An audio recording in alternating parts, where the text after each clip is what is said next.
बहुत ही टेस्टी और बहुत मज़ेदार कबाब बनाने के लिए सबसे पहले हम कबाबों का एक मसाला बना के तैयार कर लेते हैं। तो यहाँ पर 6 से 7 मैंने साबित लाल मिर्ची ले ली हैं। 1 टीस्पून ज़ीरा एक फ्राई पैन में ऐड कर दिया है। 1 टीस्पून हम इसमें ऐड कर देते हैं साबित धनिया, और इसके साथ ही यहाँ पर मैंने सौंफ ले ली है, तो 1 टीस्पून ही सौंफ ऐड कर दी है।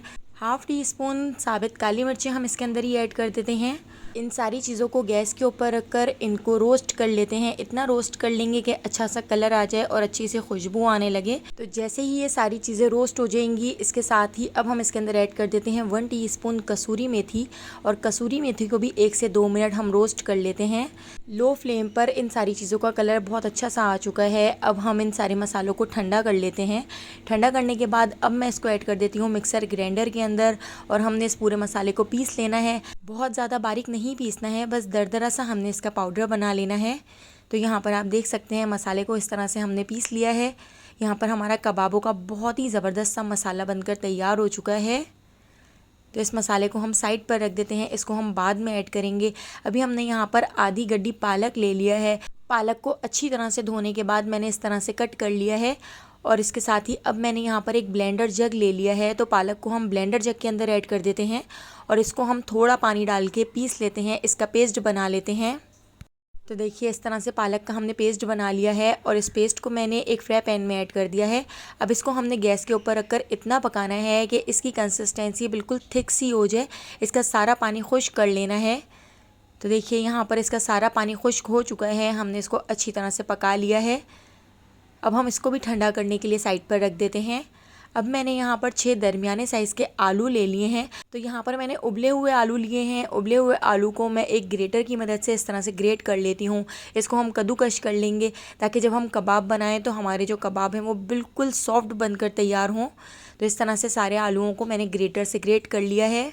बीफ, मटन, चिकन के कबाब आप भूल जाएंगे, इतने ज़बरदस्त कबाब बनकर तैयार होते हैं, इतना ज़बरदस्त इनका टेस्ट होता है। आप इन कबाबों को एक बार बनाएंगे, घर वाले रोज़ाना इसको बनवाने की फरमाइश करेंगे। इसके साथ ही मैंने इसमें 1 टीस्पून नमक ऐड कर दिया है, और जो हमने मसाला भूनकर पीस लिया था, तो ये मसाला भी 2 टेबल स्पून मैं इसके अंदर ऐड कर देती हूँ। इस कबाबों के मसाले की खुशबू इतनी ज़बरदस्त है कि पूरे घर में इसकी खुशबू फैल गई है। एक बार इस मसाले के साथ कबाब बनाकर ज़रूर देखिएगा, आपको बहुत पसंद आएंगे। अब हम इसके अंदर ऐड कर देते हैं पालक का मिक्सचर, जो हमने भून लिया था, इसके पानी को खुश्क कर लिया था।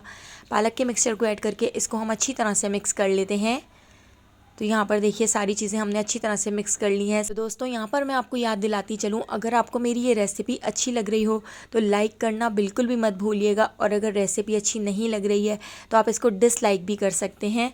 तो यहाँ पर देखिए इस पूरे मसाले को मैंने अच्छी तरह से मिक्स कर लिया है। अब मैं इसके अंदर ऐड कर देती हूँ 1/2 टीस्पून चाट मसाला, और इसके साथ ही मैंने यहाँ पर 6 से 7 बारीक कटी हुई हरी मिर्चें ले ली हैं। तो हरी मिर्चें भी हम इसके अंदर ऐड कर देते हैं। और यहाँ पर मैंने हरा धनिया और पुदीना ले लिया है, और इसको बिल्कुल बारीक कट कर लिया है। इसको अच्छी तरह से धोकर एक स्ट्रेनर में रखकर इसका पानी निकाल लिया था, हरा धनिया पुदीना ऐड करके। अब मैं इसके अंदर ऐड कर देती हूँ 3 table spoon bread crumbs. 2 bread के स्लाइस को मैंने मिक्सर ग्राइंडर के अंदर डालकर पीस लिया था। इसको इस तरह से हमने 3 टेबल स्पून ऐड कर दिया है। इससे इसकी जो बाइंडिंग है वो बहुत अच्छी तरह से हो सकेगी, और ऊपर से बहुत ही क्रिस्पी और अंदर से सॉफ्ट कबाब बनकर तैयार होंगे। तो इन सारी चीज़ों को हमने दोबारा से अच्छी तरह से मिक्स कर लिया है। तो चलिए अब हम इसके कबाब बनाना शुरू करते हैं। तो इस तरह से हम कबाब एक अलग शेप के बनाएंगे, जो बहुत ही ज़बरदस्त लगेंगे। आप इन कबाबों को सर्कल शेप में या ओवल शेप में भी बनाकर तैयार कर सकते हैं। तो देखिए इस तरह से मैंने एक अलग शेप के कबाब बना के तैयार किए हैं। इन कबाबों को मैंने एक अलग सा शेप दिया है, और हमने इन कबाबों को लखनवी स्टाइल में बना के तैयार किया है। तो देखिए इस तरह से हमने सारे कबाब बनाकर तैयार कर लेने हैं। अभी मैंने यहाँ पर 5 से 6 कबाब बनाकर तैयार कर लिए हैं। इनको मैं आपको फ्राई करके दिखाती हूँ, बाकी के कबाब हम बाद में बना के तैयार कर लेंगे। तो यहाँ पर मैंने अंडा ले लिया है और ब्रेड क्रम्स ले लिया है। तो सबसे पहले हम इसकी अंडे की कोटिंग कर लेते हैं। अंडे की कोटिंग करने के बाद हम इसकी ब्रेड क्रम्स की कोटिंग कर लेते हैं, ताकि हमारे जो कबाब हों वो अंदर से तो सॉफ्ट हों, लेकिन ऊपर से बहुत ज़्यादा क्रिस्पी हों। तो इस तरह से मैंने अच्छी तरह से इसके ऊपर ब्रेड क्रम्स की कोटिंग कर ली है। अब हम इनको फ्राई कर लेते हैं। तो आप इन कबाबों को डीप फ्राई भी कर सकते हैं, लेकिन मैं इन कबाबों को शैलो फ्राई कर रही हूँ। तो एक फ्राई पैन के अंदर मैंने ऑयल को गर्म कर दिया था, और इन कबाबों को मैंने फ्रीज़र में रखकर फ्रीज़ भी कर दिया था। आप देख सकते हैं थोड़े थोड़े से जम चुके हैं। तो इस तरह से आगे पीछे से पलटकर हम इन कबाबों को अच्छा सा गोल्डन सा कलर आने तक फ्राई कर लेते हैं। तो यहाँ पे हमारे बहुत ही टेस्टी, बहुत मज़ेदार लखनवी कबाब बनकर तैयार हो चुके हैं। अगर आपको मेरी ये रेसिपी पसंद आई हो तो लाइक, शेयर और सब्सक्राइब करना बिल्कुल भी मत भूलिएगा और बेल आइकॉन के नोटिफिकेशन को ज़रूर ऑन कीजिएगा, क्योंकि डेली मैं आपके लिए बहुत ही मज़ेदार सी रेसिपीज़ लेकर आती हूँ। तो उन सारी रेसिपीज़ का नोटिफिकेशन आपको फ़ौरन मिल सकेगा और आप मेरी सारी वीडियोज़ वॉच कर सकेंगे। आने वाली वीडियो तक मुझे दीजिए इजाज़त। अल्लाह हाफ़िज़।